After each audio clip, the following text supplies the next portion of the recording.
Emma Goldman, the famous anarchist leader, has returned to the United States after an exile of 15 years. I'm delighted to be back in the United States, my hunting ground of 35 years.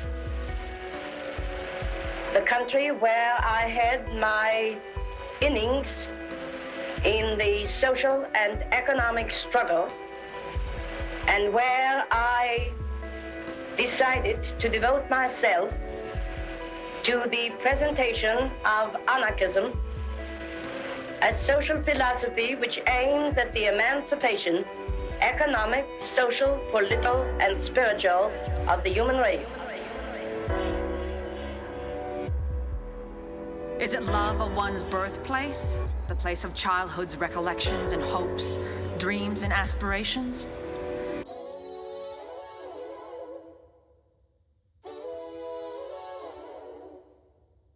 Patriotism, sir, is the last resort of scoundrels. Leo Tolstoy, the greatest anti-patriot of our times, defines patriotism as the principle that will justify the training of wholesale murderers, a trade that requires better equipment for the exercise of man-killing than the making of such necessities of life as shoes, clothing, and houses, a trade that guarantees better returns and greater glory than that of the average working man.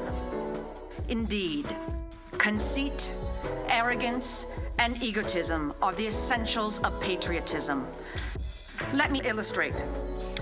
Patriotism assumes that our globe is divided into little spots, each one surrounded by an iron gate. Those who have had the fortune of being born onto some particular spot consider themselves better, nobler, grander, more intelligent than the living beings inhabiting any other spot. It is, therefore, the duty of everyone living on that chosen spot to fight, kill, and die in the attempt to impose his superiority upon all the others.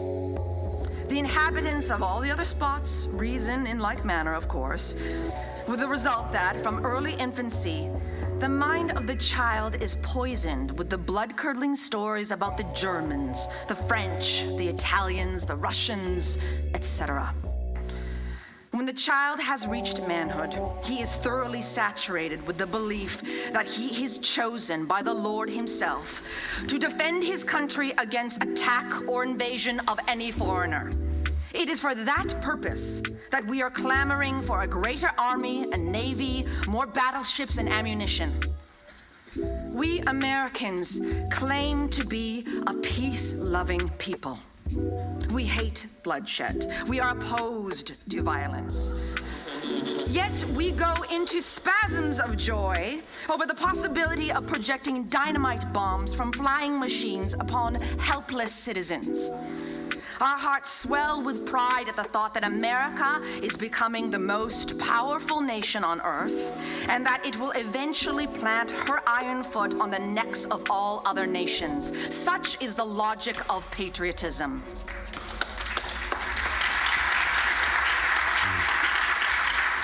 Thinking men and women the world over are beginning to realize that patriotism is too narrow and limited a conception to meet the necessities of our time. The centralization of power has brought into being an international feeling of solidarity among the oppressed nations of the world. A solidarity which represents a greater harmony of interests between the working men of America and his brothers abroad than between the American miner and his exploiting compatriot. A solidarity which fears not foreign invasion, because it is bringing all the workers to the point when they will say to their masters, "Go and do your own killing. We have done it long enough for you."